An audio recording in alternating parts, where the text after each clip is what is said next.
How's it going? My name is Fat Mike. It's going to be a basic introduction to pipes video. Go over some of the basic equipment. Now, I know a lot of you who've had any pipe experience at all are going to know a lot of this information, but just to make sure for the people who are brand new, we really want to touch on this stuff. One of the problems a lot of people run into are with the regulators. Now, this is a basic oxygen regulator. Now, this T-valve on the front generally either comes off when you get it, or it comes partially screwed out. And the tendency for most people is to screw it in all the way, hook it up, and go. But what happens is if you screw this in all the way, you're opening the valve all the way. And most likely what's going to happen is when you open your oxygen tanks, you're going to blow the lines off of your torch.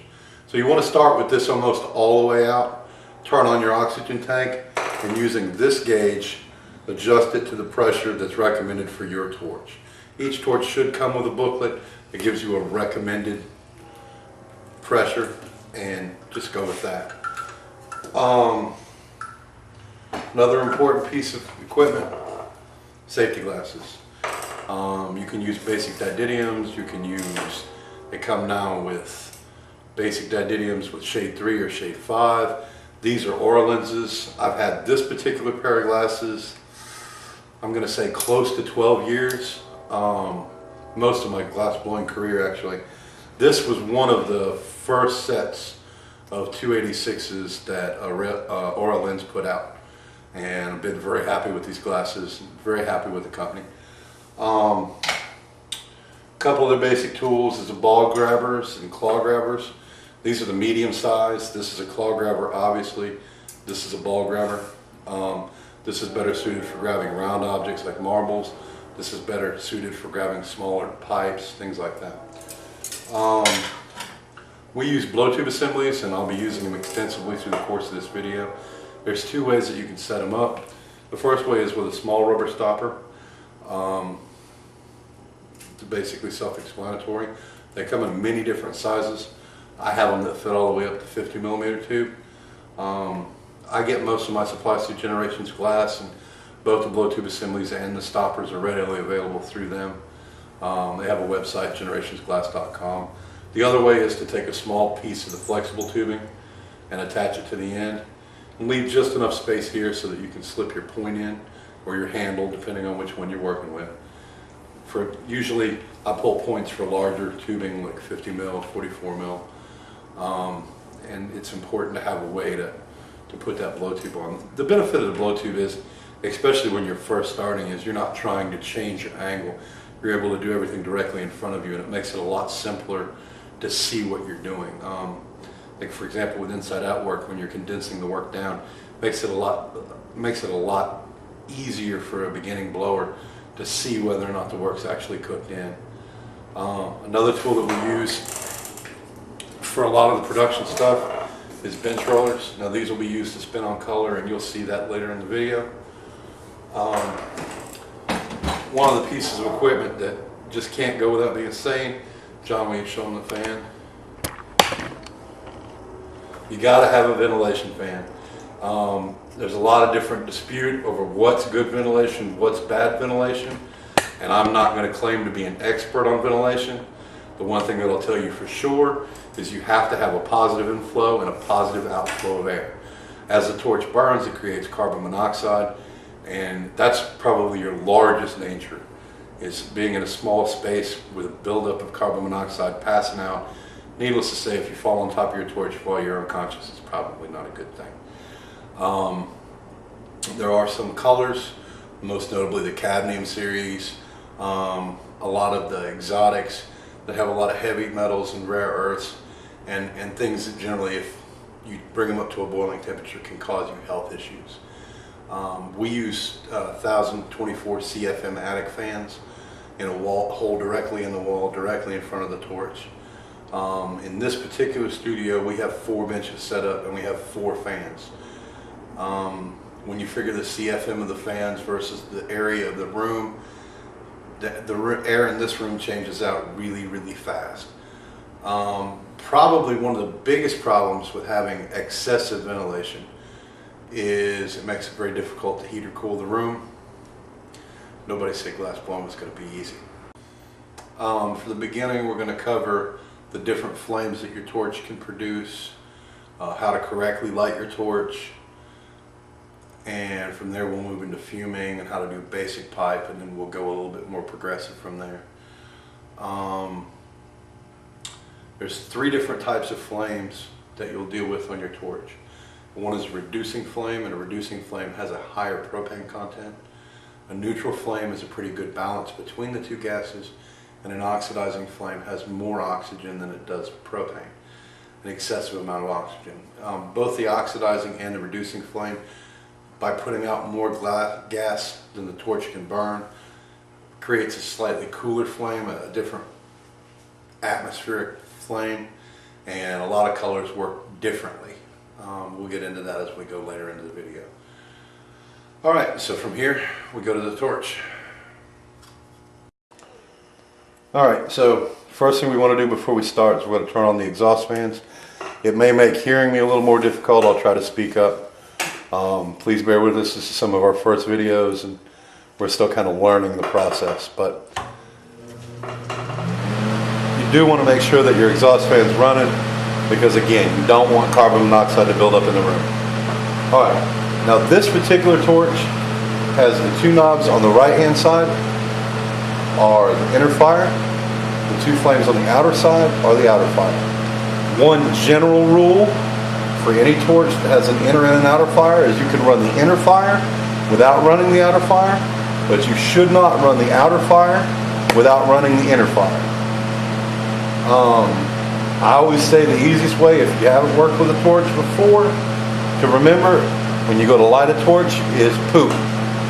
And that's propane oxygen to turn it on, and then oxygen propane to turn it off. So we'll start with the center fire's propane. We'll turn it, just opening the valve, and go ahead and light it. And then we'll slowly bring in the oxygen. And that's pretty much a neutral flame. You can get a lot of different intensities of the neutral flame depending on how much gas or how little gas you use. The torch that I'm using today is a Bethlehem PM2D. I've had this one for a little over 8 years. Very, very happy with the torch. There are several other good torches on the market. It really just depends. Now we're going to bring in the outer fire just to show you what it looks like. We bring in the propane, then we bring in the oxygen, and again, that's about a neutral flame. For the beginning part, I'm not going to use the big flame, so we're going to bring it out. Now we're going to go over the neutral and the reducing, the neutral, the reducing, and the oxidizing flame. If we add oxygen, you'll notice the torch becomes louder, the flame becomes a brighter blue, and a little more narrow and focused. That's an oxidizing flame. Bring the oxygen back out, again to the neutral. Same situation. If we increase the propane, you'll see that the yellow crowns get bigger, the flame gets bushier, and this is a reducing flame. You'll find when we get to fuming that the flame that we use to fume with is different between silver and gold. Gold seems to fume really well in a neutral flame. Silver seems to work best in a reducing flame. The very first thing we're going to do is a phantom. This is probably the most basic pipe that we do. We're going to start with a piece of 25-4 tubing. Make sure your tubing is clean, because if it's dirty it can boil out, you can have surface abrasion, and it just doesn't make as nice a pipe. Now we're going to use the blow tube assembly. We just take and stick the cork into the end, just like that. The other end is going to go in my mouth. Now the important thing to remember when you're using a blow tube assembly is if you bite down on the tube, you put your tongue over the end of the tube, or you in any way constrict the airflow through the end of this tube, it's the equivalent of blowing. Because hot air expands and it's got to go somewhere. So if this is closed, it'll eventually blow out your piece. Now if you're working on a piece and you're having a hard time cooking it down, it doesn't want to seem to condense, 9 times out of 10, you have some sort of constriction in your tube. Just hold it loosely in your mouth. Alright, what we're going to do is we're going to prep a rod to fume with. Our pliers, a small piece of silver wire, and a little piece of 4mm rod. What we'll do is we'll go ahead and light the torch.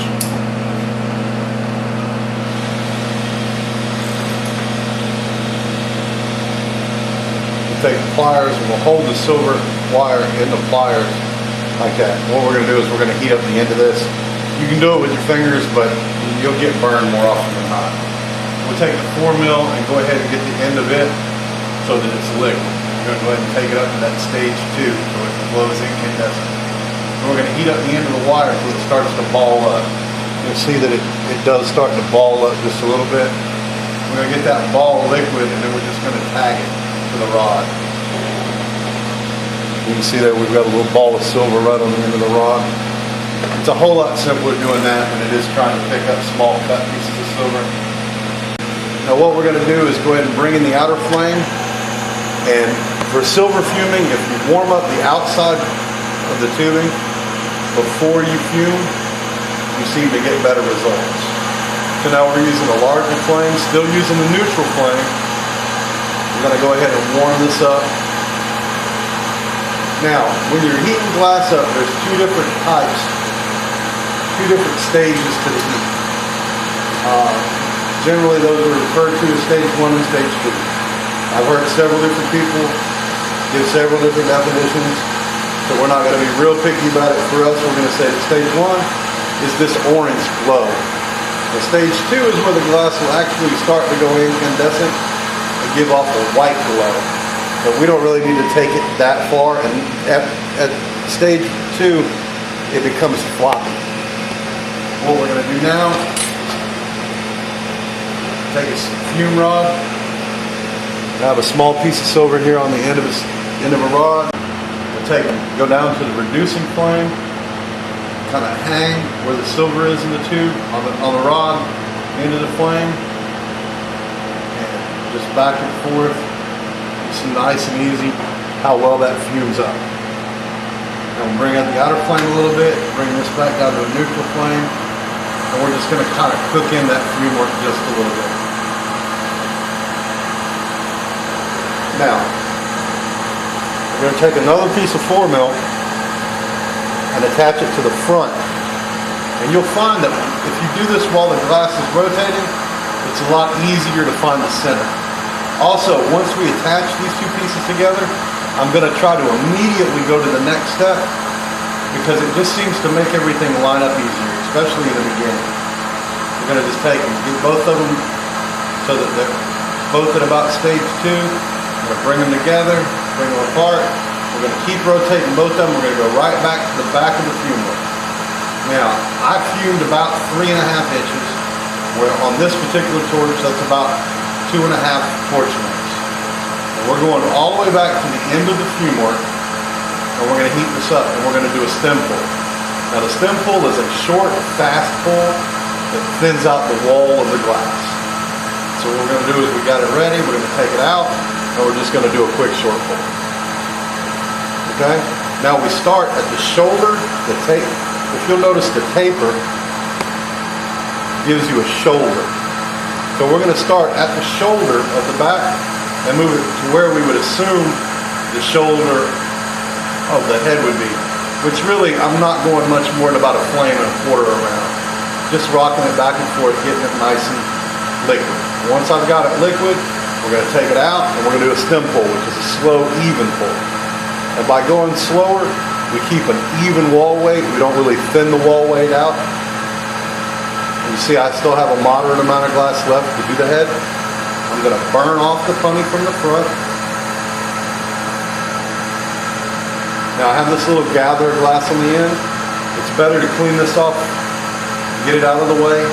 You only want to heat up what glass you want to remove. And you want to get it to where it's liquid. When you take the funny, I'm going to come out of the flame, I'm going to attach to it, I'm going to pull away, I'm going to come back and attach again, pull away, and I'm going to come back in, cut this off from the flame. And that takes care of that lens that was on the front. Now what we're going to do is heat up the entire head and get it to where it's stage 2. At this point I'm going to put the blow-tube assembly in my mouth and it'll become a little more difficult to understand me, but unfortunately it's just how that goes. So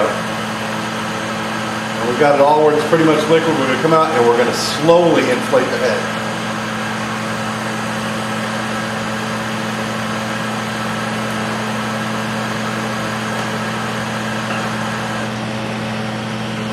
Now notice I did that nice and slow.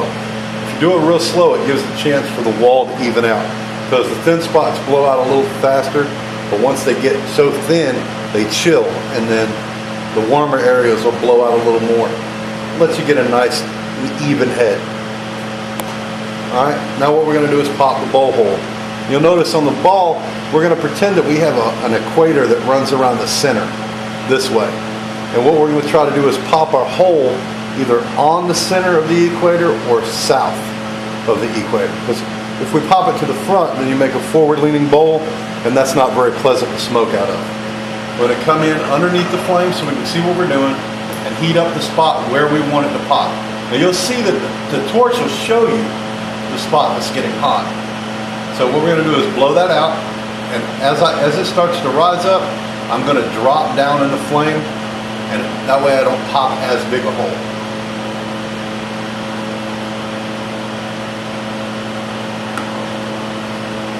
Just a nice small hole, real simple. Now, we're going to keep the hole facing us, and we're going to heat all around the hole.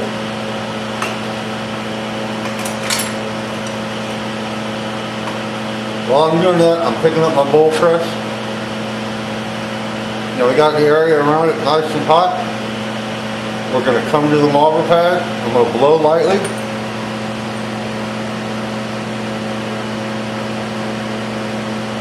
Notice that the bowl press goes straight up and down.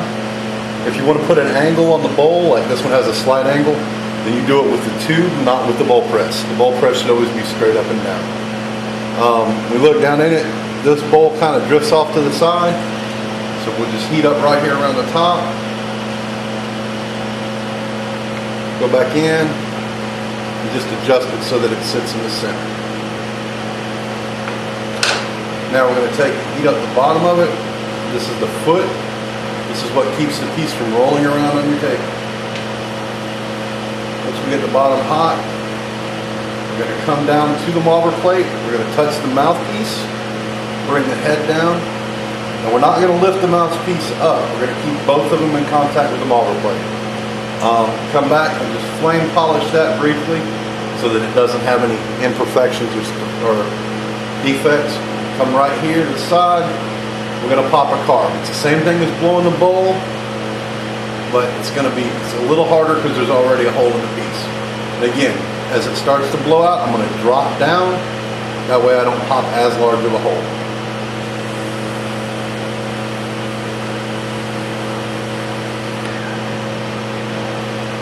If you pop your carb hole right, you really don't need to shape it out. It should be fairly round. Now we're going to take our claw grabbers. We're going to warm them up just a little bit. Don't heat them up until they glow, or you're breaking down your claw grabbers and you're damaging your equipment. We're going to grab the head. There's a little screw on the claw grabbers. We can tighten down so we get a nice tight grip.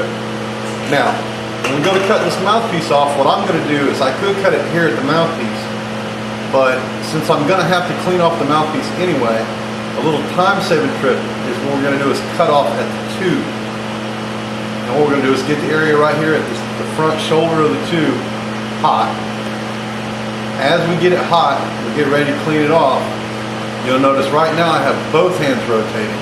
But as I go to clean it off, I'm going to stop rotating the pipe and move the pipe away while continuing to rotate the tube. And that gives me a nice clean cutoff. Also notice as you set it down on your station, you want to try to set it down so that the end of it's not, the first 2 inches maybe, aren't touching anything, because you'll get small spiderweb cracks in the tube from the tabletop stealing heat. So now we've got this, we're going to come back here to this shoulder. We're going to go ahead and start to get it liquid. And we're just heating up the glass that we want to take off. Remember, whatever you heat up is going to move, so you really just want to heat what you want to take off. I got my rod, and we're going to do a real rough clean off to start with to get this excess stuff off. I'm going to come in and tag it, move away, twirl this just a little bit, come back in and tag it again, and this, I'm gonna cut it off from the flame. Now, I've got that little point, I'm gonna heat it up almost to where it cooks back flat. We're gonna come out of the flame, tag it, move away, tag it, move away. We're gonna leave a little bit of taper there, and we're gonna go ahead and cut this off from the flame. You see the little taper left?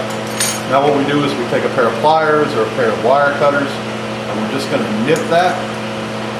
Now sometimes that'll send glass shards up into the pipe, so make sure that you tap it out onto your marble plate, get it nice and clean, and then we're just gonna flame polish this mouth. Now, again, we have shaping tools. One of the tools that we have is a large reamer. We also have a small reamer, which is good for doing mouthpieces. But if you do this the right way, and you do your clean off correctly, you should find that after you flame polish it, that your mouthpiece is pretty round already. So you really shouldn't need to adjust if you plucked it out right. So this is the basic family. It's the easiest, most simple pipe that we produce on a regular basis. Obviously a pipe that had no fuming would be simpler, but we don't do those as a product. From here, we're going to move into doing more advanced pipes. The basics will always stay the same. The pulling the mouthpiece is always the same. Popping the carb is always the same. The popping the bowl is always the same. It's very, very important if you're just getting started. This is the pipe that you want to work on so that you don't waste a lot of materials, because in the beginning you can't really afford a lot of extra money. And the mechanics are the same pretty much through all of these basic pieces, even in the inside out spoons, as far as the shaping of the piece goes. So this is what you want to get right. You want to get the shape down, you want to get the form down, you want to get the basic steps down, and then once you have this, you can carry it with you throughout the rest of your glass blowing career. And it really will make a difference. Alright, now we'll move on. Alright, what we're going to do now is a basic spin. We're going to use the rollers, and then I'm also going to show you how to hand spin the color on. It'll put a little more color on the pipe than I normally would, but it'll give you a good solid idea of the two different ways to do it. First thing we're going to do is we're going to light the torch.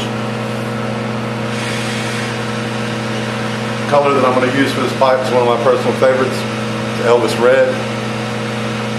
Elvis Red or Elvis Black work really, really well for a dark red color. A piece of 25-4, and this one I've already cut into a third. I'm going to go ahead and close this end down.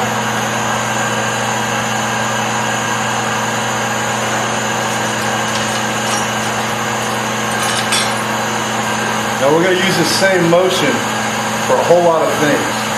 We use it for cleaning off the end of the head, we use it for cleaning off mouthpieces, we use it for cleaning off an open tube, and it's always the same. What you want to do is get just what you want to get cleaned off liquid.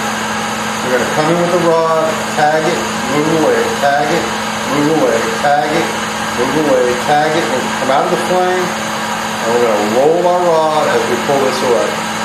So we get it down to a nice even point, and then we're just going to burn that off real smooth, and that gives us a real nice termination on the end of our tube. Okay? Now, since this is a fumed pipe, again, we're going to warm the pipe up. Again, we're working about 3.5 to 4 inches of glass, depending on how big a spoon you want to make. Warm it up, cut the outside flame back off, take this down to a reducing flame, take our fume stick with the silver, go ahead and heat the silver up.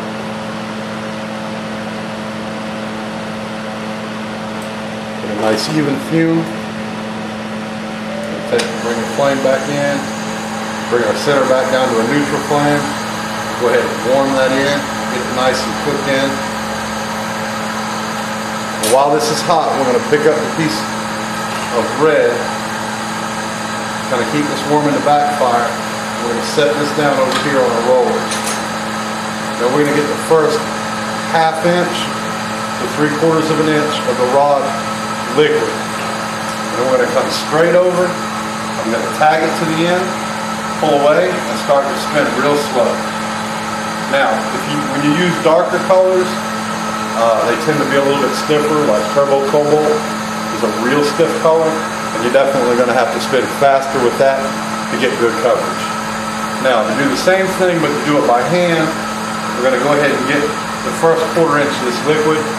And for this, we're going to rotate it with the tube coming towards me so that it wraps under the piece. I come in, tag it, pull away. Notice we keep it just dancing here on top of the flame, just enough to keep it hot so that we can pull a good, consistent line. Now this tends to make a thicker line. It uses more color, but it makes a more colorful piece. And just slowly, as we work it down, we just move further and further down, make it a nice, even rotation. I tend to like them hand spun more than I do surface on the rollers because it just makes a brighter piece. But it really has to do with your local market. If you get enough for your low end pieces that you can make this worthwhile, then it's great. Or if you have a lot of competition in your local market and they don't use a lot of color, then this is a great way to set your pipes apart from everybody else's. When we move into the rakes, I'll show you using the rollers another way that we can set your pipes apart. Now we're going to take our blow tube assembly, we're going to stick it in the end. We're going to get our 4mm pizza putty. I'm going to heat this up. Now, I could go ahead and clean, if I've got any really big lumps on the head, I clean them off now. But these are fairly small. Well, we'll clean it off just to show you how it should be.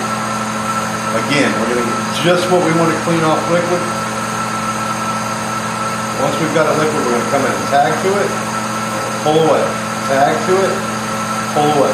You don't want to let this 4mm rod get too hot, or you're ending up adding glass rather than taking glass away. Take it out, rotate it as we pull away, and just clean that off real nice. And that'll give us a nice termination on this pipe. So honey to the front. Immediately start rotating and come back here so that your front will center up. Doing just like we did on the Phantom, we're going to come back to the back of it, to the back of where the fumework is, to the back of where the color lines start. We're going to heat it up. Once we get it to stage 2, we're going to do the mouthpiece pull. Again, fast, short pull. We're trying to thin the wall out, and that's the best way to do it. Take it out and just quick pull. Now we're going to go in front of that. We're going to heat from the shoulder up to where about an inch from the front, which is where the head's going to start. And we're going to kind of rock it back and forth. Now this is a good time to have your blow tube assembly handy. If it starts to cook down or get too thick, start to over condense on you, you can puff it out a little bit. I'm not using my blow tube assembly mainly because I want you to be able to clearly hear me. But what you really, really want to focus on is cooking all of this color that's on the outside down into a nice, even wall. Alright? And one of the best ways to do that is cook it down till you think it's done, and then cook it a couple more seconds. We're going to go ahead and do a slow, even pull, and that's going to give us our mouth, our stem. It also, if we started at the shoulder like we were supposed to, it also goes ahead and gives us the shape for the mouthpiece. Talking to you, I kind of overstretched this, but there we go. You'll notice sometimes when you're rotating it, I don't know if you can see it or not, but there's an area from where I was stretching it that has some wrinkles to it. Do the color line, and that's just from trying to move it when it's stiff. If that happens, I can come back in, and it doesn't take much. Just a quick flame polish, and it takes that right back out. If you leave it in there, those lines are stress, and they'll cause problems for your pieces in the long run. But they're real easy to take care of. It's not hard to do at all. We're going to go ahead and cut this off. And if we wouldn't have went back to do that with the small flame, we'd have cut this off with a big flame. But bring the big flame up. Now this time I'm going to put the blow tube in my mouth, and we're going to heat up the whole area that's going to be the head of the pipe.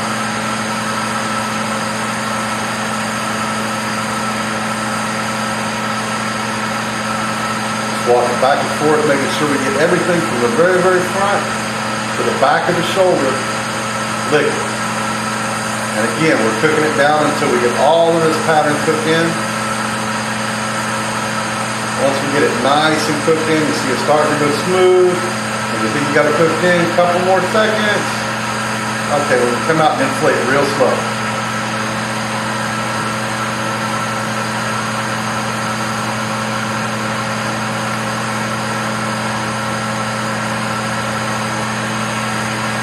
See, by inflating it really slow, you get a nice even wall weight.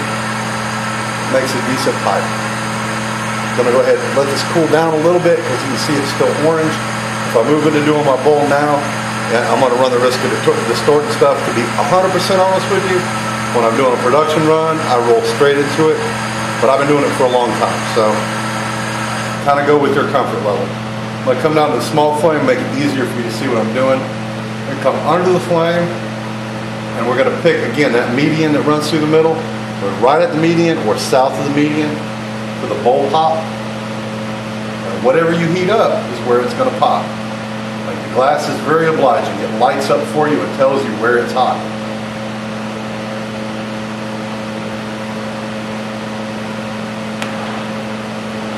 Again, as the bowl hole started to come out, kind of lower it down in the flame. If you don't, you tend to sometimes pop out real big, thin holes, and you'll get stuff that flies back on the piece. It's a lot easier to do it right than to try to fix the problems from doing it wrong. Now, bring the outside flame up just a little bit. Now, I know on the Phantom I did this with the small flame, just trying to give you an idea how to go a little faster. Notice how quickly that whole area around where the bowl hole is heats up. Get my bowl press, heat it up. Come over to your marver. Straight up and down. Didn't really go as deep as I wanted to, so I'm going to heat it up a little bit more. If it feels like it's too stiff, it is too stiff. Come back over.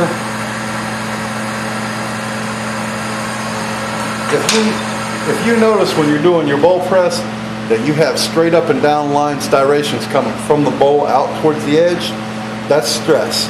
And what's causing that is you trying to press the bowl while it's still too cold. Sometimes you'll get the rings that go around it. A lot of times that's just from your shaping tool.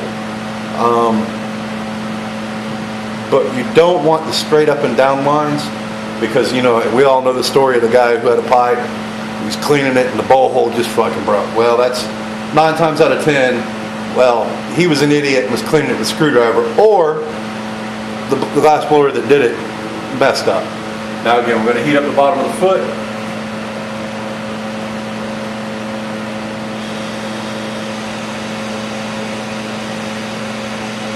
Get it nice and liquid. We're going to bring the mouthpiece down, come down, flatten the head while still maintaining contact with the mouthpiece. It gives us a nice foot. We'll go ahead and polish it. See, John, you polishing? We're going to go ahead and pop the carb hole. And it's just like the bowl hole. As it starts to blow out, we're going to move away from the flame.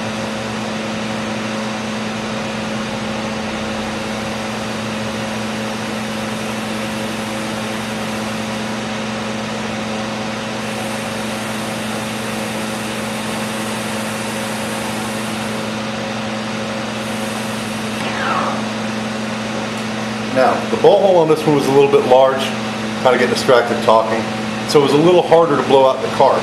If you're finding it really, really hard to blow out the carb, then your bowl hole's too big.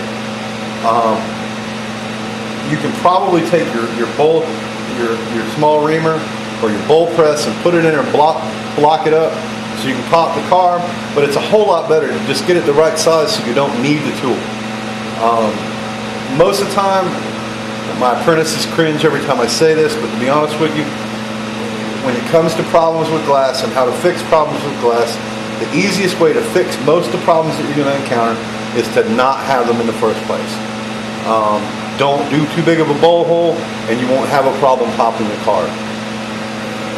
And if you're having a problem popping the carb, then your bowl hole is too big, and that's a problem you need to fix. So now we'll take ball grabbers, claw grabbers. We'll heat them up. We'll come in, grab this, tighten it down a little bit. Again, we're going to go back here to the beginning of the tube so we don't have anything to clean off when we start our next piece. One of the best parts about working off the tube rather than working off the points for production stuff is it becomes incredibly fast. As you roll through and you move from one piece to the next, you don't have to stop, you don't have to pull any points. It takes a little bit used to it. Once you get used to it, it's really, really difficult to do it any other way. Now, we've got all the excess here. We're going to heat up exactly what we want to clean off. Come out of the flame, tag, move away, tag, move away. Cut that off with the flame. We're going to heat up just this end piece. Just what we want to clean off. That's what we want to be liquid. Just what we want to clean off. Come out, tag it, move away. Stretch, stretch, stretch, rotate the pipe at the same time. I'm going to cut it off, leaving that paper. Go ahead, nip it a little bit. Make sure that we tap it off so we get all that excess glass out of it. And just a quick flame polish of the mouthpiece. And we should have a decent, nice round mouthpiece.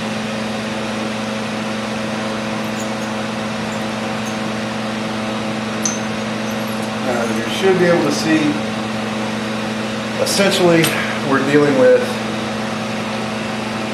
the exact same pipe.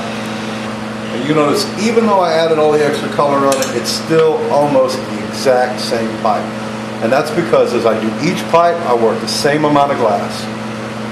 One of the best ways to gain respect from your local shops is if they know the quality of the product that comes through the door every single time.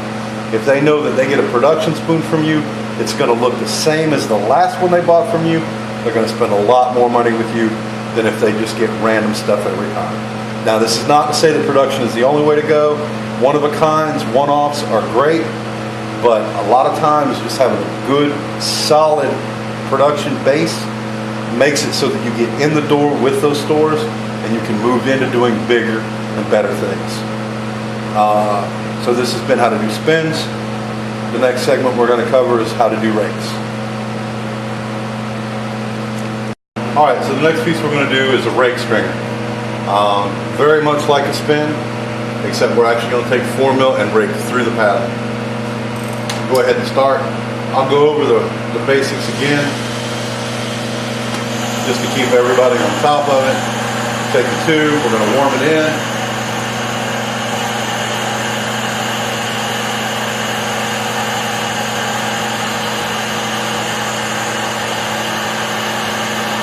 Take it just to where it starts to get that orange glow.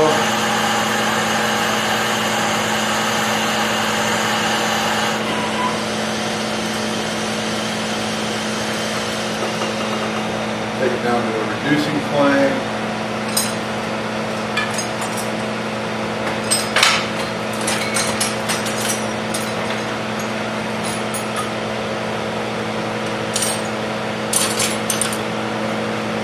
It always helps to have more than one rod with silver on it. The silver had already popped off the other rod, so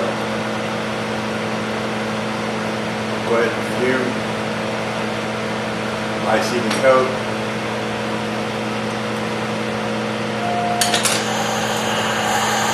Go ahead and cook that in a little bit. Pick up the color that I'm going to use. Get that warm, set it down. Try to keep it over enough so that the area that's hot isn't on the rollers, because the rollers will steal heat from promote cracking. Get a nice gather hot, we're going to come over, we're going to tag it, pull away, do a nice slow spin. Now that'll give us a heavier, nice coat.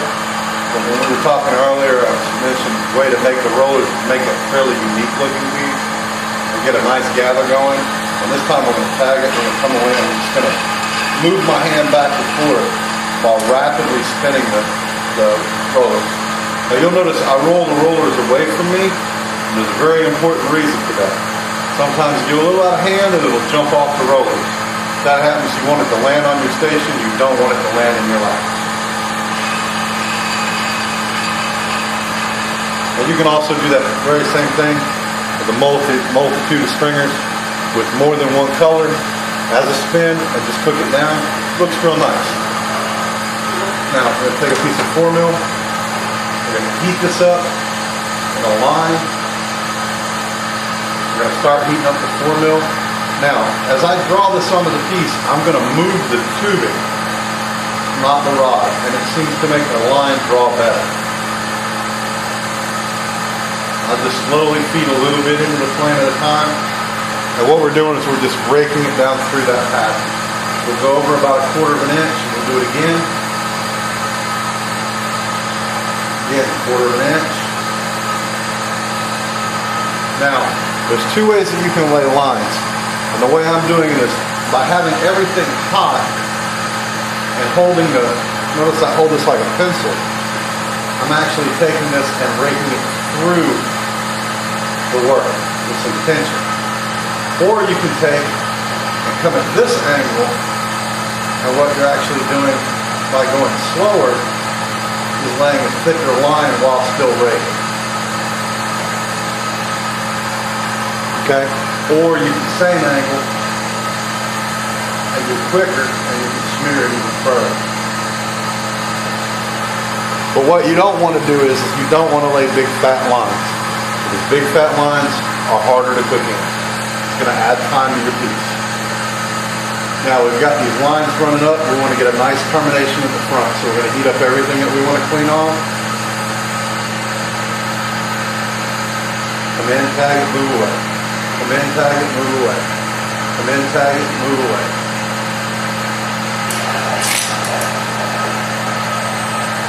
Nice, clean, and a good start. Attach the blow tube assembly. We're going to go back to the back of the piece. We're going to funny to the front.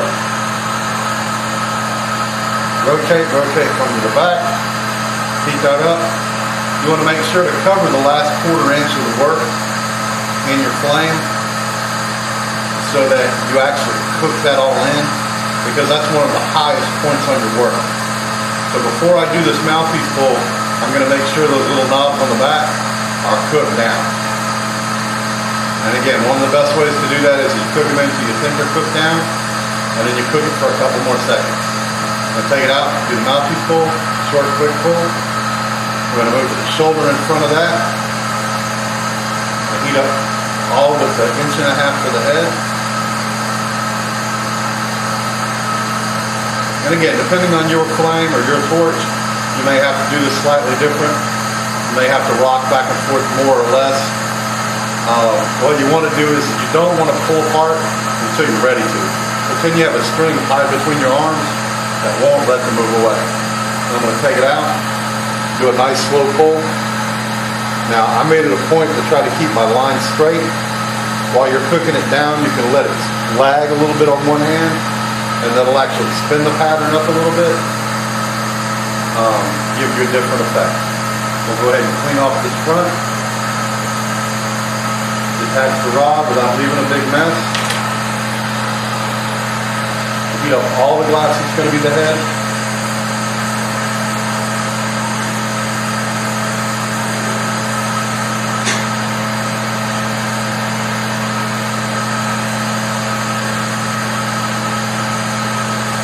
Got it nice and liquid. We're going to blow it out.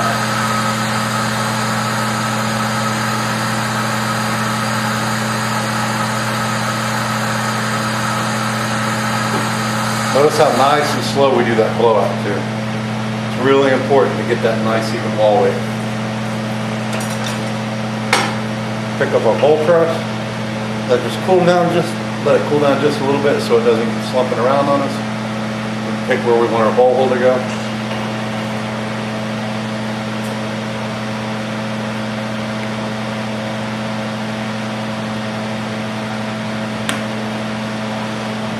nice good sized hole. Heat up all the way around it. Again, if your hole is a little bit big, you can pull into your mouth. Don't breathe in, but pull into your mouth and that'll constrict the size, or you can blow and that'll inflate the size. You want to try to do that as little as possible. If you pop it right, you really don't need to. But I always, when I'm pressing, I keep a small amount of air going through the blow tube, because what it does is the air coming out chills that hole and keeps it from growing or getting smaller.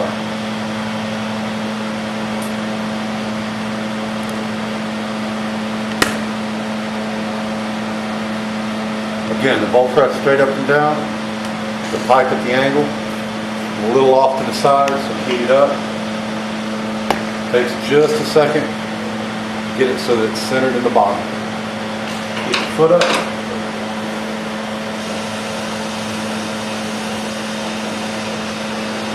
Mouthpiece, head, pop the card.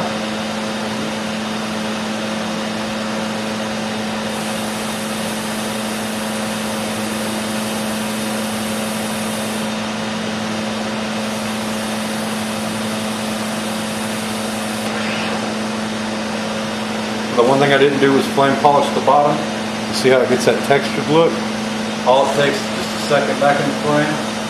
You take that textured look and make it back smooth again. Just makes it a more finished piece. Use our ball grabbers.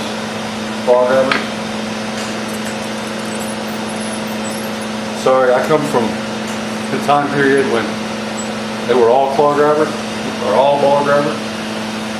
So, again, we're going to clean it off the back so that we don't have any excess to clean off the tube.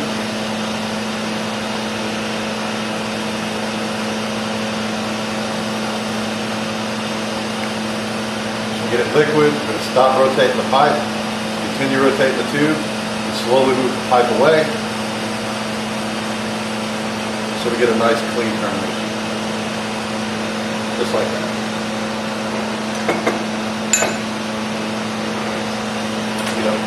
All the way back to the end of the work.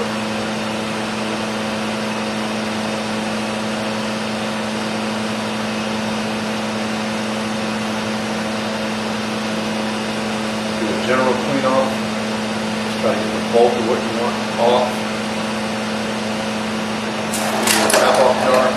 We're going to heat up just what we want to remove right there. We're going to come out of the flame, tag it, pull away, tag it, pull away, tag it. Rotating the pipe while we're doing this, make sure we still keep it centered. Clean off, dip the mouthpiece, tap it out.